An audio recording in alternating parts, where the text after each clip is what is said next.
Hello, dear grade 11 students. Today, we're going to do literature, page 134 and 135. The title of this lesson is The American Revolution and the role of the newspapers in it. The American Revolution would not have happened when it did without the efforts of colonial newspapers. Again, our lesson today is about the development of newspapers in the American colonies and how it helped the American Revolution. All the news that's fit to print, all the news that's fit to print. Extra, extra. Read all about it. Newspapers banned, journalists jailed, Americans fight for a free press. Those might have been the headlines blaring from your local newspaper if they or if you had lived in 18th century America. Might have been, that is, of colonial newspapers had used headlines, if they had used headlines. America's earliest newspapers bore little resemblance to those we know today.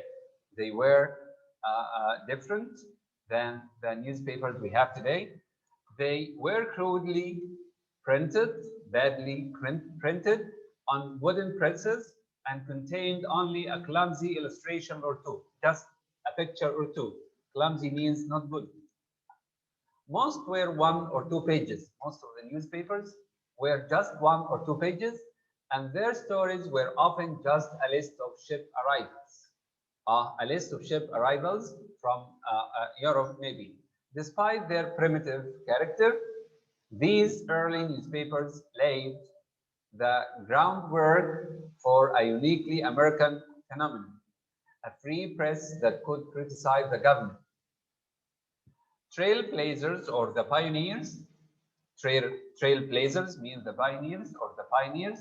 The first American newspaper printed in Boston, Massachusetts on September 25th, 1690 was titled Public Occurrences, public spelled with CK here, both foreign and domestic. And the word domestic here spelled with CK.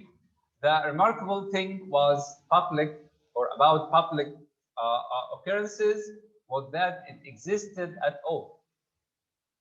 England had no history of a free and independent press. If a newspaper criticized the crown of the king, it could be shut down.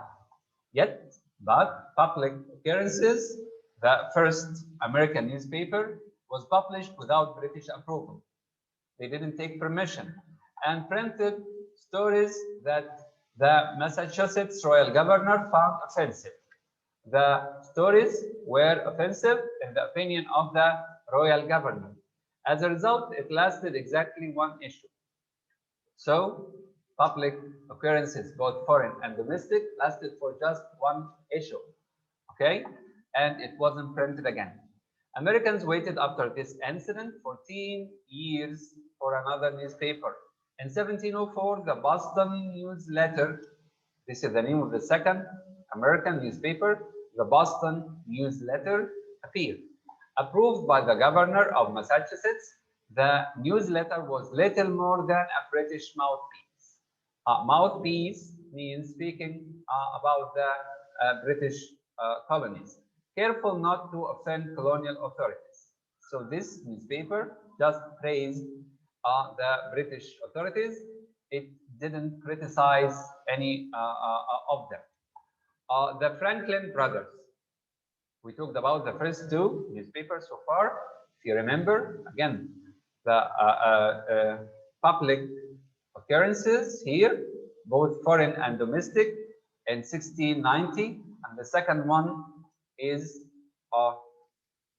the Boston, where is it? It's here, the Boston Newsletter, which appeared in 1704. The first one lasted for 1 issue only, and the last one was the mouthpiece or the speaker of the British authorities. Okay, they didn't offend them, they didn't criticize them. Then the Franklin brothers, in contrast, other papers sought controversy. For example, the New England Courant the New England Courant. This is the name of the newspaper established by the Franklin brothers, founded in 1721 by James Franklin, appeared without British approval. He didn't get permission. The paper jabbed merciless at the paper hit at the royal governor, and they criticized him heavily and eventually landed Franklin in jail. James Franklin was in jail because of this. He handed control of the paper to his 16-year-old brother, Benjamin Franklin. You know, Benjamin Franklin is someone who would play his own significant role in America's nation's history. In 1729, Benjamin Franklin, now living in Philadelphia, Pennsylvania, built the Pennsylvania Gazette. This is his new newspaper, the Pennsylvania Gazette. It was the first newspaper to carry weather reports, interviews, and cartoons. Weather reports again, interviews, and cartoons, and it became the most successful paper in the colonies at that time. Freedom of the press is born. A landmark legal case helped establish freedom of the press in America. In 1733, John Peter Singer, a German immigrant, began publishing the New York Weekly Journal. The New York Weekly Journal. The paper immediately ran afoul of the royal governor by publishing articles critical of his policies. They criticized the royal governor of New York. 1 year later, Singer was thrown in jail for libel. Libel, when you write something or say something which is not true about someone, criticizing him. In his 1735 trial, Singer's lawyer, Andrew Hamilton, argued that while Singer had indeed printed material offensive to the governor, the material was true and therefore not libelous because the news weren't false, they were true. So this is not libel. This is not libel, and the news wasn't libelous. Under British law, even true statements against the government could be legally silenced. Hamilton made an impassioned plea, tried again and again, to the jury to defend the cause of liberty, both of exposing and opposing arbitrary power. We have the right to expose them, uncover them, and oppose and be opposed to their decisions by speaking and writing truth. The jury found Singer innocent. As a result of the case, the British stopped prosecuting American journalists, even when the criticisms of the government grew intense in the years leading up to the American Revolution. But from this incident on, from 1735, the British stopped prosecuting American journalists. Revolutionary journalists. Most historians agree that the American Revolution would not have happened when it did without the efforts of colonial newspapers, which means colonial newspapers played an important part in the American Revolution. Newspapers stoked the flames of revolution. They started the revolution or participated in starting the revolution, coining phrases like taxation without presentation.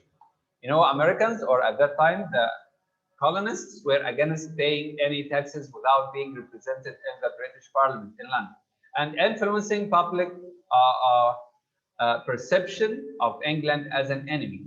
Again, the newspapers coined phrases like taxation with or no taxation without representation, and they considered England as an enemy and planted this perception in the people's minds, in the colonists' minds.